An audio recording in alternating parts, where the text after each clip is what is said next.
ప్రకాశం జిల్లా సింగరకొండ బాలికల గురుకుల పాఠశాలను మంత్రులు గొట్టిపాటి రవికుమార్, డొల్లా వీరాంజనేయ స్వాములు ఆకస్మికంగా తనిఖీ చేశారు. వసతి గృహాలు, పారిశుద్ధ్య భోజన సదుపాయాల గురించి వివరాలను అడిగి తెలుసుకున్నారు. విద్యార్థినులతో కలిసి మంత్రులు సహం పంక్తి భోజనం చేశారు. ప్రభుత్వం నిర్దేశించిన మెనూ ప్రకారం విద్యార్థులకు పౌష్టిక ఆహారం అందజేయాలని ఆదేశించారు.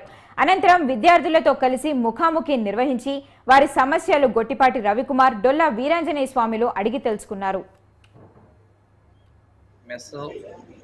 భోజనం చేసాం, ఏవైతే సంతృప్తి వ్యక్తపరుస్తా ఉన్నాం. కాకుంటే కొంచెం మనకి లైటింగ్ తక్కువగా ఉంది. ఆ లైట్లు కూడా ఒక వారం రోజుల్లో స్ట్రీట్ లైట్స్ అవన్నీ కూడా మినిస్టర్ గారు అరేంజ్ చేపిస్తున్నారు.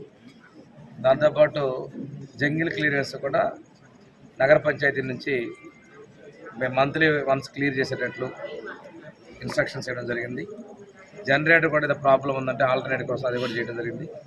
పిల్లల్లో కూడా ఆటపాట మనకి స్పోర్ట్స్లో అదేవిధంగా మంచి మార్క్స్ సాధించిన కూడా మెడల్ సాధించారు. వాళ్ళు అభినందిస్తూ ప్రభుత్వం నాణ్యమైన విద్యతో ఆగకుండా వాళ్ళు మంచి ఉన్నత స్థాయి పౌరులుగా ఉండాలనేది మన ముఖ్యమంత్రి గారి ఆలోచన, ఆశయం. ఈ గురుకుల పాఠశాల అన్న ఎన్టీ రామారావు గారు పెడితే ఈరోజు చంద్రబాబు నాయుడు గారు మరింత ముందుకు తీసుకెళ్తా ఉన్నారు. రేపు మేము ఇక్కడ డిగ్రీ కాలేజ్ కూడా పెట్టబోతున్నాం. మినిస్టర్ గారు ఇక్కడ కూడా మినిస్టర్ ఇది డిగ్రీ కాలేజ్ పెట్టేదానికోసం బిల్డింగ్స్ ఎలా చేయాలనేటువంటి దాని మీద కూడా ఆయన మరి ఆలోచన చేస్తూ ఉన్నారు. పిల్లలకి పైలట్ ప్రాజెక్ట్ నాగులపాలెంలో వేడి నీళ్లు, వెజిటబుల్స్, కూరగాయలు పెట్టుకోవడానికి కోల్డ్ రూమ్ మనం ఇవ్వడం జరిగింది.